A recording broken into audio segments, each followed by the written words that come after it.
when there is 100 dudes trying to mow down one bathroom, it's like, oh my God, it is wrecked. So it's like having your own restroom, like a women's restroom or like a separate bathroom to get ready in, because I'm not going to obviously get naked in front of everybody. What's going on, y'all? This is Tori Kravitz. Welcome back to a new episode of She's with the Band with a not-so-new guest. We're joined once again by Sam Mobley of Frozen Soul. Hello. I've caught you at a very funny time after literally just hopped out of the van after a 10-hour drive. Yes. And that's how I know you're dedicated to this podcast. I'm trying. I'm trying my hardest. I mean, how are you holding up? That's pretty intense. I am very tired right now. This tour has been great, but the drives have been very grueling. So we're the only band that is not in a tour bus. Yeah. So we don't have a driver. So we're just kind of on that sleep deprivation right now and just hoping for the best. Is that something you ever get used to, or is it just like the constant struggle? It is a constant struggle, I feel like, because once you hit that wall, you just kind of have to like push through it. And we're like past that wall now, so we're just kind of trying to get through it. So yeah, I mean, in those moments where you're like in utter exhaustion, aside from the fact that you have Starbucks and Red Bull and all the things at your disposal, what is like the driving factor when you're in that dark place? Is it just like you freaking love it? I love it, and it's really my entire day revolves around playing my set.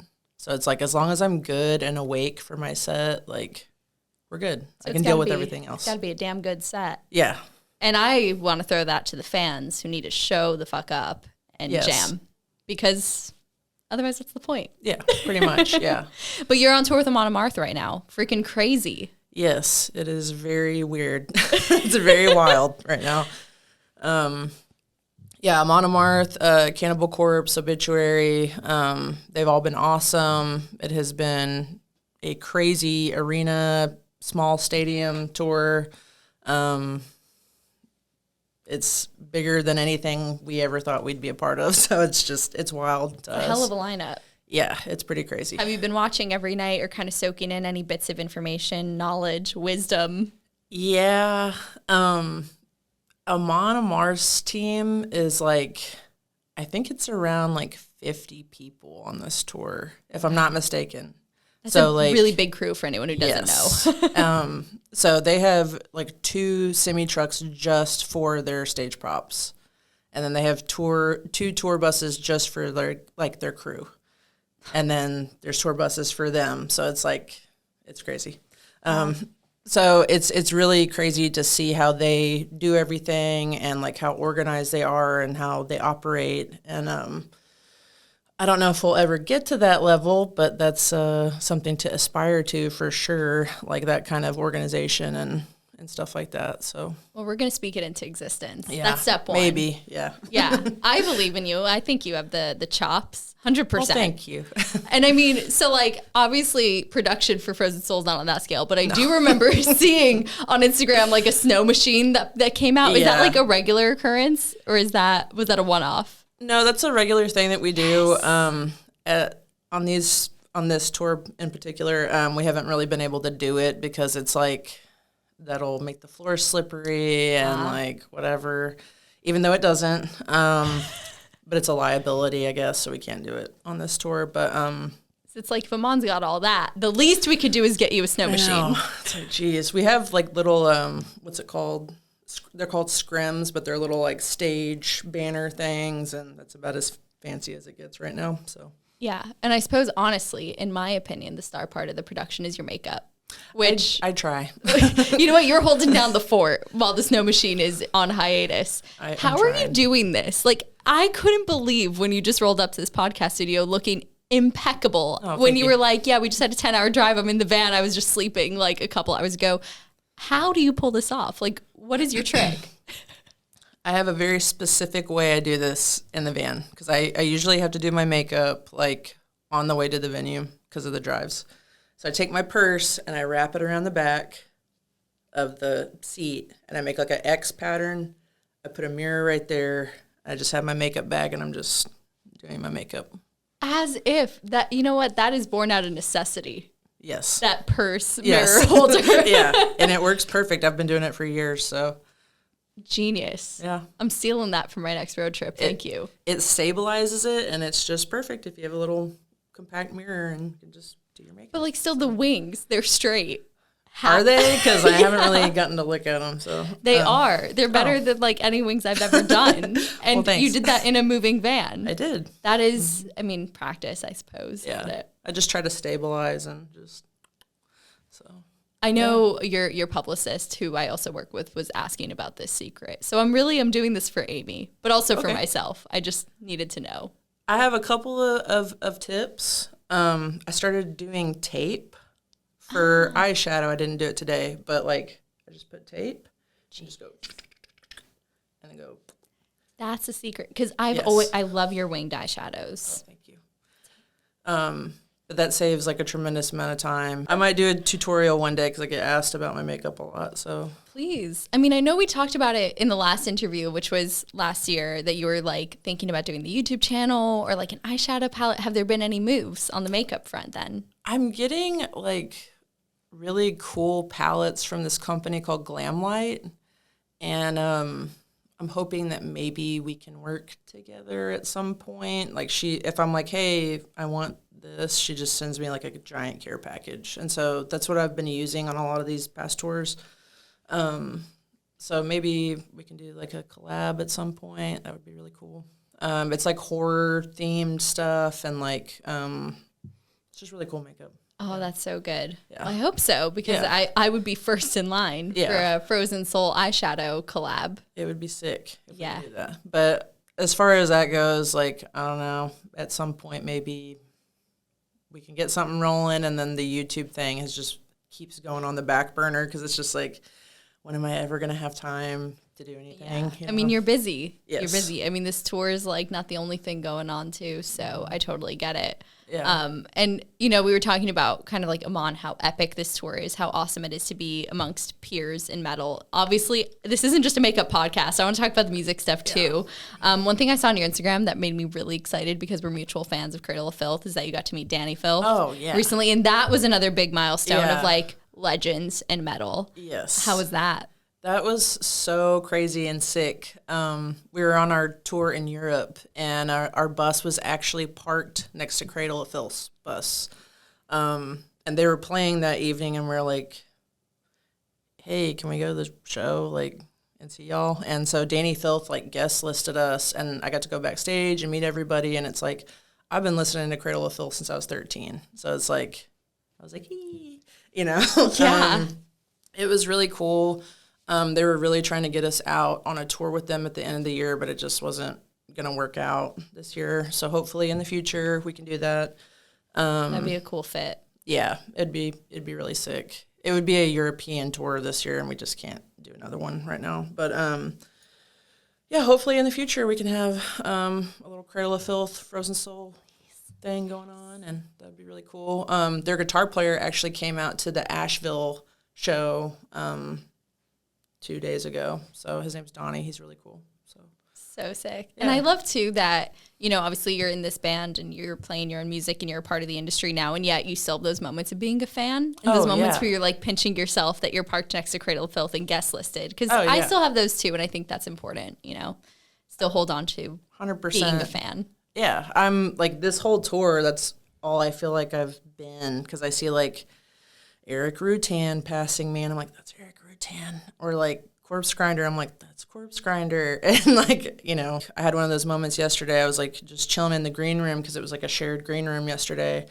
And Corpse Grinder just came in and was like talking about all the stuffed animals he gets out of the claw machines and like in grave detail for like an hour. And I was like, are there any like tips or tricks? And he was like telling me the different types. And I was like, dude, this is like Corpse Grinder right now, like talking to me about like claw machines. Like, this is so sick. So yeah, I like fangirl like all the time. And like Alex Webster's just like eating carrots or something backstage. And I'm like, what the fuck? Way to break the stigma that we're all real tough, Sam. Yeah. You just absolutely demolished that. Oh, they're all sweetie pies. Like, you know, But yeah, it's been pretty crazy on this tour. And then, of course, Obituary is just sick, and seeing them, they're all legends. Terry Butler is a bass legend. I've been having those moments daily on this tour, and it's been pretty sweet. I'm so happy for you. It's so well deserved. Thank you. And Red Rocks. Oh, Red Rocks that was insane. Yeah. I mean, I saw your reel from there, and I went to Red Rocks just a couple months before you, actually. There was no show there, but, I still wanted to go. Yeah. So stunning. Yeah. No photos or videos do it justice. Yeah. What was it like playing a metal show there? It must have sounded amazing. It sounded really good.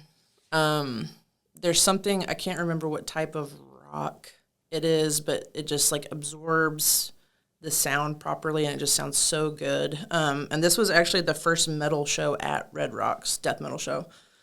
So we were the first band technically to play a death metal show at Red Rocks, and it was just wild. The weather was perfect. It was almost a full moon. All of our families came out and stuff, and it was just really it was really nice and really sweet. So what a milestone. Put that on your LinkedIn, am I right? For real. That's so cool. I wish I could have been there. As I was thinking about what kind of artists I'd want to see in a venue like that. And there's, like you said, first metal show. Metal's not really a thing over there, but the vibe is just right. There's something about it. It was epic. I went to the very top and watched them on a Marth, and it was just crazy seeing all those people and their huge stage show, and it just sounded so good. It was epic, so it was really cool. Definitely a once in a lifetime experience for sure. Well, more of those to come though. So maybe that was once in a lifetime, but there'll be many more once in a lifetime. Hopefully. I know. I think this is becoming the podcast of we're going to speak great things into your existence today. I hope so. Yeah. Oh yeah. And I know I was just joking about how you've totally demystified metal artists as being tough guys. And on that note, I also want to talk about Magic the Gathering, because that is a thing amongst you and your band. It is. So is that your favorite way to pass the time? 'Cause I saw an Instagram reel recently, and I was like, this is not what you would expect on the road, but it's so cool. Yeah, it's actually, long story short, that's how we became a band, actually. Oh? So we all met playing Magic the Gathering at a local gaming store. So, it's kind of just tied in with our lore at this point. And so for me, Chad and Mike, at least, it's pretty near and dear to us. And so it's really fun to pass the time, especially if you're in a spot where, I have 6 hours before sound check and there's nothing to do. Let's play some games. And fans have been coming out and bringing me cards and packs, and it's really sick. So I don't know. It's just badass. I love Magic. It's really cool. It's fun. And it's that's the thing. You don't realize, if you've never toured, that there's so much downtime on the road. You think it would be go, go, go, but there's a lot of that kind of sit around and wait. So is Magic the Gathering the go-to thing, or are there other things that you enjoy doing as a band on the road? Usually it's trying to get some sleep, first and foremost. I feel that. And then Magic, if we have time. I've only gotten to play it a handful of times since we've been gone, but the games take a little bit, about an hour usually. But yeah, I mean, that's usually what we like to do, and then drink, of course. So in our last interview, we talked quite a bit in depth about not just music, but also tattooing, and kind of the combination of how those two things go together. And I loved what you were saying about how raw and visceral both of those art forms are, and cathartic they can be, and intertwined they can be. And I was just thinking about my introduction into metal and why it was so cathartic for me. I'm not going to go into it. This isn't my podcast. But, I had difficult things in my life where I felt pent up and angry and, needed to get that out. And metal was such a great outlet for it. And it made me start to wonder, what was your introduction? Because I don't know that I've really heard you talk about that. What was your gateway? Was it an experience in your life, or an artist, or somebody who introduced you to alternative culture, really? Just alternative culture or in general? Metal, tattooing, all the things. I don't know if it might be different stories, but not really. I was just kind of drawn to it. My parents don't listen to metal in any capacity. They're not alternative people. I had two younger brothers. Obviously, they didn't influence me in any capacity. They're just my younger brothers, but not really. I just So you found your own way. Yeah. I remember probably the earliest thing is like watching MTV when I was younger and seeing like Kitty on there and Korn and like, you know, those new metal bands. And I was like, whoa, that's pretty sick, you know. And then as I got older, I wanted heavier and heavier stuff. So like I heard Slayer for the first time and I was like, holy shit, this doesn't get heavier than this. And then Cannibal Corpse and then Dying Fetus. And then it just kept spitballing, you know, from there. Mm-hmm. And as far as like tattooing goes, I just was drawn to it. I'm not like, I never had somebody like showing me the way. I just was like, sick. Like I need to be doing that. Yeah. Like, I don't know. And I guess it's become more common for girls to get really into heavy music and tattooing. Like, I don't know, it's just a little more widespread now. But back then it wasn't quite necessarily the norm. No. So, I mean, what was it for you that drew you to it really? Was it just the energy of it all, or? I think it was just the energy and how it just made me feel something. Like, I don't know how to explain it. Like, it kind of like just woke something up in me. Like, because I've always kind of been weird and like a little bit of an outcast. So like that kind of stuff just like resonated with me. I was like, okay, sick. Like, I'm sure most people got bullied when they were younger, like in elementary school and shit. I did, for sure. Heard that. And I was a very big tomboy, so like, I don't know, I was just always kind of weird. So like, just fit. Totally. Yeah. I know when I was being bullied, it was like, all right, headphones on, we're listening to Flyleaf. Everybody fuck off. Yeah. You know, like as loud as possible so you could hear the screaming and no one will bother me, or so you think. That was at least for me, like such a thing when I was in school. Sure. So. Yeah. I was walking with my Walkman or Discman with Korn on and just like Jinkos and being all pissed off and shit. Oh, we would have been friends. Yeah. Hell yeah. But I mean, to answer your question, really, I just was drawn to it. There's no rhyme or reason other than it just felt like I needed to be listening to that and indulging in those things. So I mean, it checks out. I guess sometimes there's just, I sort of will joke sometimes how a song just sounds like my soul, or it just kind of resonates in a way where I'm like, I can't explain it, but I just feel really heard like through the music. So 100%. There's not always an explanation, but you know, I just even wanted to know like those early bands you're listening to. Those are great. Like Kitty, Korn, Slayer, and then onwards and upwards to more and more, right? Oh, yeah. System of a Down was like I'm talking like 5th grade. Like System of a Down, Korn, Kitty, Limp Bizkit. Florida band. Are they? Yeah, Jacksonville. Oh, I didn't know that. So you're not far off. Interesting. Yeah. That's cool. I'm trying to give you some reason to like Florida. Because I like Florida. Oh, you do? Yeah, I don't mind it. Wow. The people are cool. Thank you for not hating on my home state. No, I like it. It's very humid, which I do not like. But the crowds are always great. The shows are always off the chain when we play here. And tonight is going to be insane. This is going to be probably the craziest show of tour. Like, why are you saying that? Because I might have to be rolling up to this one. Cannibal Corpse and Obituary are both from here. God, that's right. So this is a hometown show pretty much for both of them. Oh, yeah. Someone's getting pummeled. So they've been like kind of stressed about it because it's like all their friends and family and like, you know, death metal was pretty much like originated in Florida in the Tampa like area. So they're going to have a lot of homies coming out and it's going to be pretty crazy. So fully expecting that today. Yeah. So now if anyone tries to give me a hard time about Florida, I'd be like, you respect the origins. Oh, yeah, for sure. Totally. Yeah. Yeah. Deicide's from here. Death is from here. Yeah, Florida's sick. Yeah. So is Texas. I'll give it to you. Texas is sick, yes. But you already know it. I needed the confidence boost. You already know. Oh, yeah. So I promise I'm going somewhere with this question, but have you seen the movie Late Night with the Devil? No. Have you seen? No. Because, so I found out that you played the theremin in this new White Zombie cover that you just released. Yeah. And it, like, I don't know, just ping-ponged in my brain. For anybody who's seen the movie, you know, but like there's a theremin in the movie in like this talk show scenario, and there's like, you know, possession going on. So obviously the theremin, for anyone who doesn't know, is an instrument you play without touching it. Yes. I just found this whole thing exciting because the movie was such a funny part of the movie, and I wasn't sure. What's the movie called again? Late Night with the Devil. Is it like in the theaters? I saw it on the internet. Oh, okay, cool. But it's cool. I don't think it's in theaters right now, but it was like a good, you know, sick. For anyone who likes good horror movies. It was campy and fun. Nice. But there was a theremin in it, and you play a theremin. I did. That was very interesting. That was also my first time playing the theremin. And how did you, first of all, get your hands on one, and second of all, learn how to maneuver it confidently enough to play it on this cover?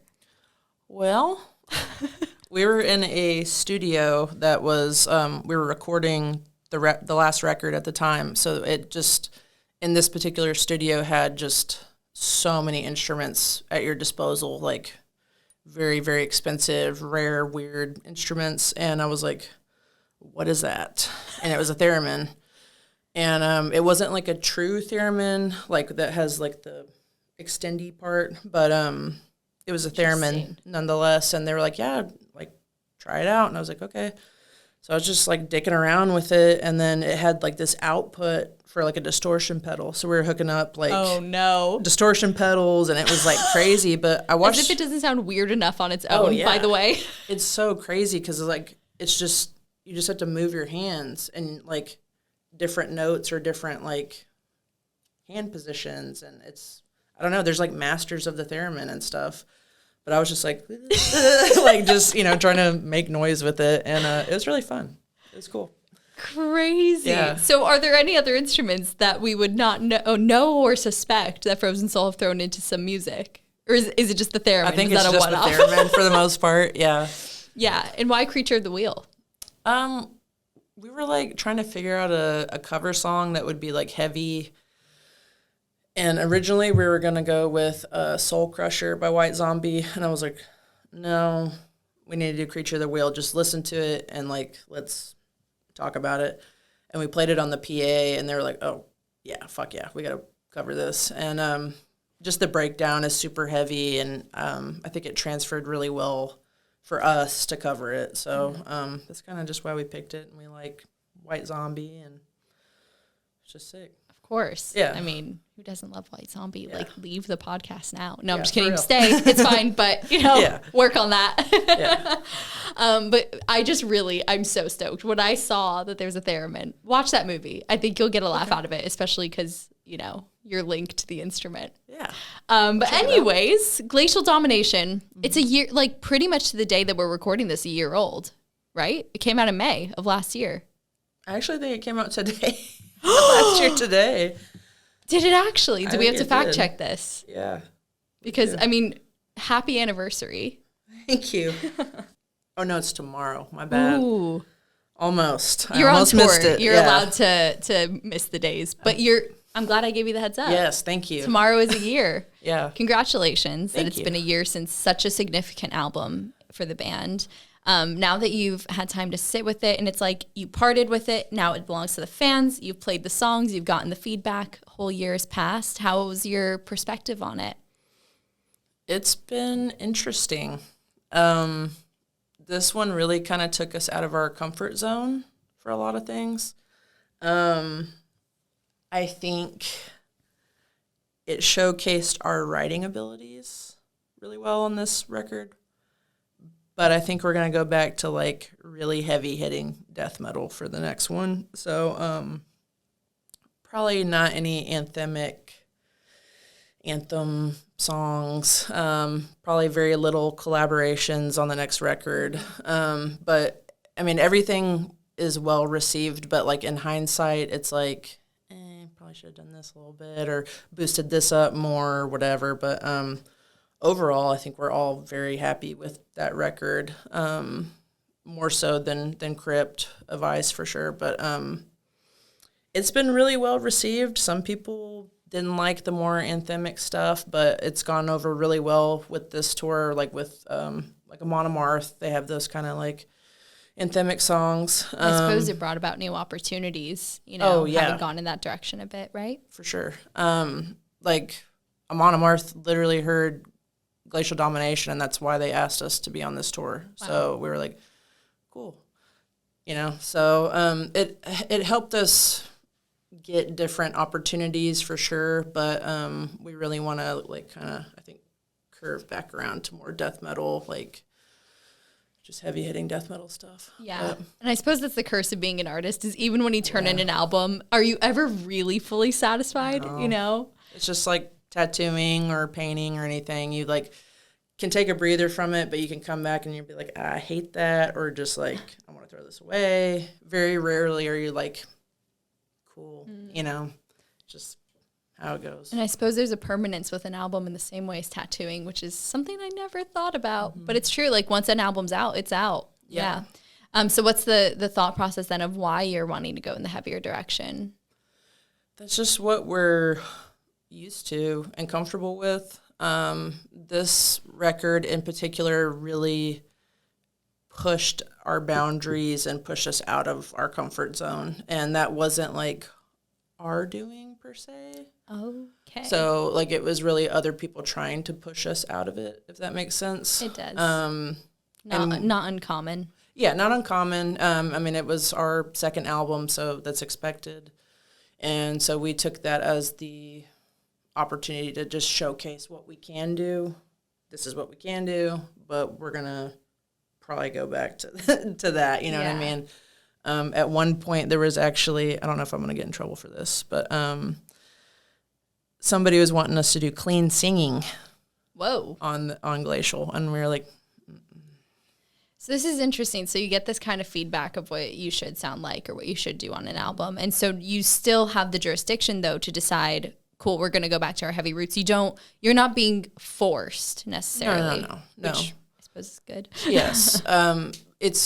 You can have a lot of encouragement from like the powers that be and, you know, everything. But ultimately we have the, you know, decision to make whatever record we want. But, you know, sometimes people get in your ear and you're like, yeah, I guess we could do that or do this a little bit better or whatever. So, and I think it's important to note that you do still have control over your music, because there's that constant conversation now of like industry plant or sell out, this and that. And especially when a band decides to go a more melodic route.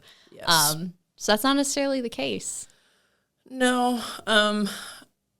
As I've been around more bands, I do understand, though, why they lean more into the melodic or radio-friendly type of stuff, because it's like, it's going to get you on bigger tours. It's going to get you more opportunities because it's reaching a wider audience. So it really depends on what the band and artist wants to do, you know. Yeah. And that's sort of the challenge, I guess, when your music becomes your career, is like it is that balance of doing what you love, loving the music that you make, but also making smart choices so that you can succeed, right? Yes. It's brutal. It is. I feel like there's a very small margin of compromise, like with us. So who knows? Next record, we may have a couple of songs that are radio friendly or whatever, more palatable, and then just ass whoopers for the rest of the record, because I think ass whoopers. Yeah, I think that's how it should be, probably, just to get people in and listening to it, and then they're like, oh, holy shit, you know? Yeah, I mean, personally, I love a good ass whooper, but I also thought it was really cool having that like synth wave interlude. Yeah, you know, like that's so creative, and I love seeing that kind of stuff. So that's just my 2 cents. I love what you do regardless, though. Thank you. And I'm glad to see that you're still doing what you love and pushing onwards. Oh, yeah. I'm excited to see what comes next. I don't think I could do this if I didn't love it as much as I do, because I would have already quit, because it's very difficult. So I mean, I mean, we talked about the band thing. It's you're working your ass off for sure. So is there, I mean, am I allowed to ask if there's is new music kind of being thought of in the works? What's the situation? Well, we're supposed to be taking a little bit of a breather this year. I say that as I'm rolling my eyes, to write the next record. So I thought that was going to be this summer, but we have a tour. So it looks like it's going to be more towards the end of the year. We're just going to hunker down, try to finish writing. We have some songs kind of fleshed out. We have some previous songs we've recorded that maybe we want to revisit again. I mean, we have hundreds and hundreds of recordings of things. So we're going to be writing probably as soon as we get back, like from this tour, and then at the end of the year for sure. So yeah. I mean, end of the year seems like the appropriate time for a Frozen Soul album. You know, you got to get in the winter spirit, right? And one thing that really struck me, like post our first episode, was I really appreciated how supportive you were of the podcast afterwards. Like we kind of kept in touch a bit on Instagram. You know, we're both busy people, but we did. And, you know, you reposted like the podcast playlist that came out with all the girls on it. Yeah. And it just really struck me as how awesome it is that you've been supportive of other female artists in metal. I just want to know, like, why is that so important to you, or how has representation and support from your peers also maybe helped you too? Well, it's important to me because when I look at like death metal in particular, there isn't a lot of women in death metal, especially women instrumentalists. That is like the biggest thing for me because there's a lot of female front women. Mm-hmm. There's not a lot of female like guitar, bass players, drummers. So like I feel like putting them up and supporting them, like maybe even if I don't particularly like the music that much, it really just kind of elevates everything and helps us. I'm seeing a lot more women coming out to the shows and younger women, and they're like, oh my gosh, you're so awesome. I picked up the bass, and that makes me so happy every time that happens.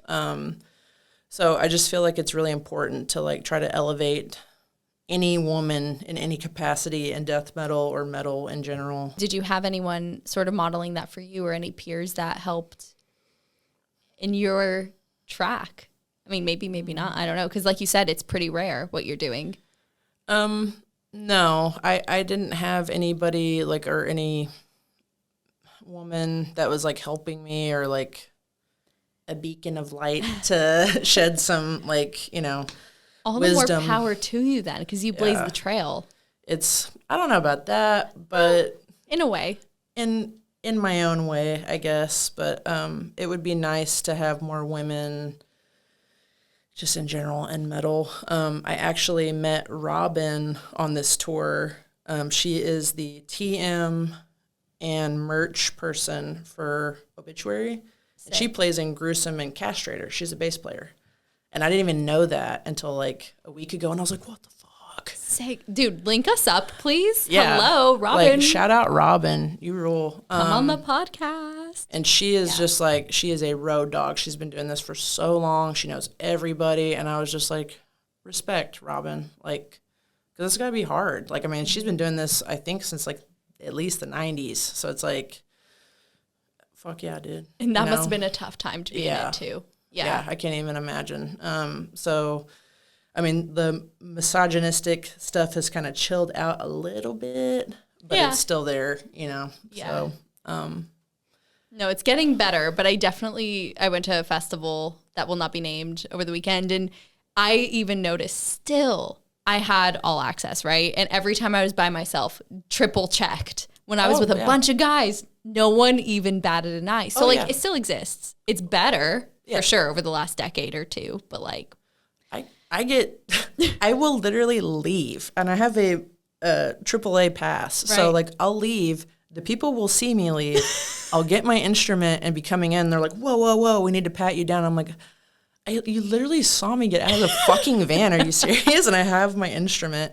Yeah. And it's like, I feel like I have to prove myself every night when I play and like go like super hard, even if like all of my shit is hurting, you know, in my neck and stuff. For those people specifically, it's like, yes, I can be in the band. Yes, I can play hard. And, you know, it's not just all dudes all the time. You know what I mean? 100%. It's still there. It sucks, but... I'm curious how this is going to go because I'm driving you back to the venue after this. 2 girls rolling up in a car being like, we're here with the band. See how that's going to go for us, right? Probably not well. Well, we'll see. Yeah. You would think having a bass in hand would help, but, you know, yeah. Little by little, I think having you as an example and like you are making progress every time you go in a venue, play your ass off. You're on that stage, and maybe for the next girl that rolls into that venue, it might be a little easier for them. I'd like to hope. I hope so. Yeah, that's like the least that I could hope for, you know. For sure.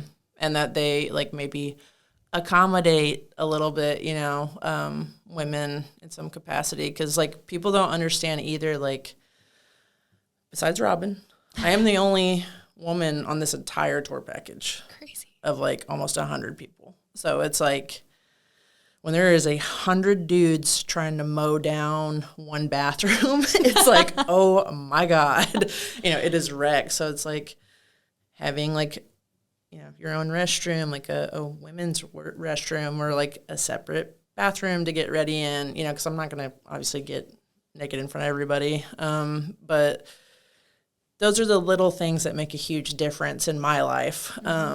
And like sometimes people don't even register that. They're like, oh, where'd you go? And I'm like, oh, I had to walk all the way downstairs to go change in this, common bathroom and get ready or whatever, because everybody's in their underwear and shit or whatever. But yeah, there's something no one's really talked about that's important. Yeah, making you feel comfortable as well. Yeah, making you comfy, and then everyone has been doing a really good job of that on this tour. Just, I feel like Robin has set the precedent for Obituary, and like all of Cannibal Corpse knows her too.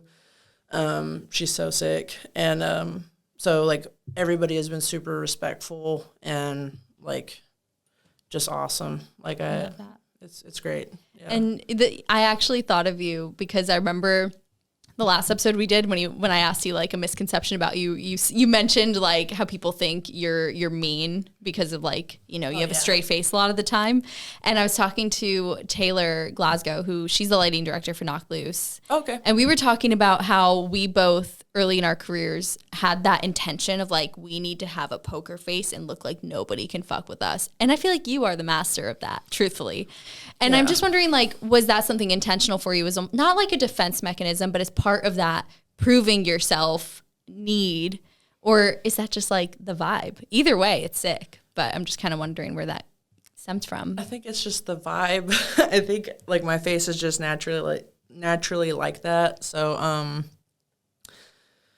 I don't know. Like I had I'm with it. Yeah, I'm just kind of like whatever.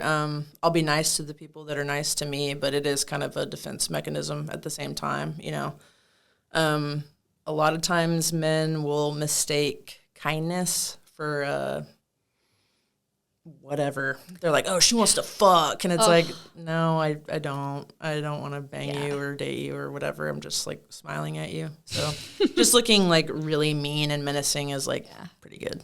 I agree. Yeah. I agree.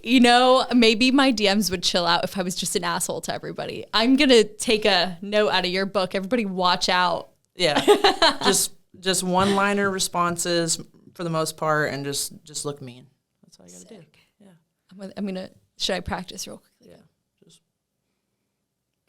Just death stare. That's all you got to do. Damn. I felt myself like recoil at your death stare. You've been practicing. It's just it just naturally reverts to that. I don't know. It's sick. I just loved, though, there was a comment on our last episode, because I looked back just before this, and it said, like, I've seen Frozen Soul 3 or 4 times. This interview is the first time I've seen her smile. And I was like, I'm glad I made her smile. Yeah. We got there. Oh, yeah. But yeah, I mean, it fits the vibe of the music. You look so powerful on stage. Oh, thank you. Yeah. There's a reason you're in the spot you're in. You're sick. Thank you. And two, something I also wanted to ask you about, just because I love this kind of stuff. But we were talking a little bit about like your tattoo apprenticeship and how that was a not so healthy situation. But then you, in turn, started your own tattoo shop that now has a really great culture that is completely squashed kind of what you went through in the past. Yes. And with that, I think there's a great lesson that I wish I would have asked you about last time of what is your advice for turning something that could be detrimental and turn it into something that is productive towards, I don't know, either a better future in an industry or for yourself, because you manage that, I think it's just finding out what you don't want and won't put up with, and then just absolutely like trying to carve everything out around not integrating that, I guess. You know what I mean? So it's like, I knew that having, no offense, older men in the shop was probably not going to be very good. So I didn't get older men in the shop, I hired mostly women. I've vetted everyone like extremely thoroughly before hiring them. And I have like a stringent set of rules in place too. Like, for the few men that do work there, it's like, look, you got one shot to like, do right. Don't make anyone uncomfortable. If I hear one thing from a client or somebody that works here, you're just out of here. Like, I don't care. One strike and you're out. I like that. Yeah, literally. So everyone's been great. I've had pretty much the same team for the last year and a half now. And it'll be my 2-year anniversary of the shop opening in October. So, wow. Yeah, so everything's still going real strong with the tattoo shop. That's great. Everything's going good. I can't complain. I got a manager that runs it now while I'm gone, and she's killing it. Shout out Randy. And, I can't complain. Awesome. It's great.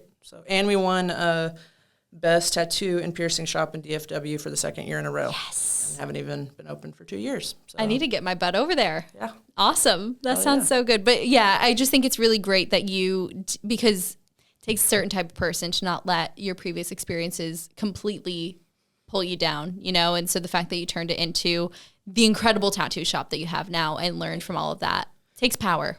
Yeah, and I think it's just sticking to your guns. You know what I mean? Great band. Sorry. It's just really because I had to go through so much, it's just I never wish that upon anybody. I never want anybody to feel like that. So that is my goal, is to not ever have anyone, go through those things. Yeah. So, and at least under my care and at my shop. So yes. And it's this shit that brings you to this podcast. That's why you're here, because you're an example. You're awesome. Thank you. This is the Sam Mobley fan club, everyone. Thanks for tuning in. No. But I do also want to mention there's a lot coming up this year. Like you said, you were supposed to have a break in the summer, which is now no longer. So by the time this podcast comes out, all of this will be news. But do you want to share what's coming up in Frozen Soul's world? Yes. So let me pull up my thing real There's quick. so much coming up that it has to be on the phone. We have This Is Hardcore, which hasn't been announced yet, but we will be playing that. We have the Rumble. We have 2 Power Trip shows. One is going to be in Dallas on the 6th, and then we have another one in New York, and those shows are going to be crazy. Yeah. And then we will be having a summer tour that should be a headlining tour towards the mid to end of July into August, and then Headbangers Boat, which will be at the end of October, and that's the cruise that Lamb of God puts on. So that is going to be sick, because that's going to be Halloween weekend, too. What a way to celebrate. Oh, I am so excited for and that. And didn't you have Wrecking Ball last Halloween weekend? Yes. So you're just always stacked up on Halloween with good shit. I'm so excited. I have so many friends that are going to be coming to this Headbangers Boat, and if I'm not mistaken, it's 6 days.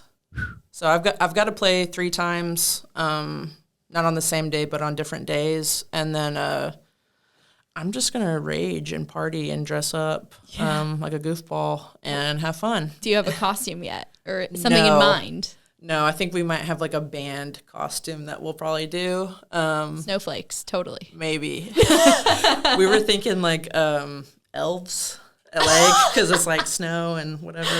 We'll see. But yeah, it'll be fun. I'm really stoked for that. So that's all that I can really talk about right now in terms of that. We have one more tour though at the end of the year, but you just got to keep your eyes peeled for that. So. Yes, and that we will. And this has been so good.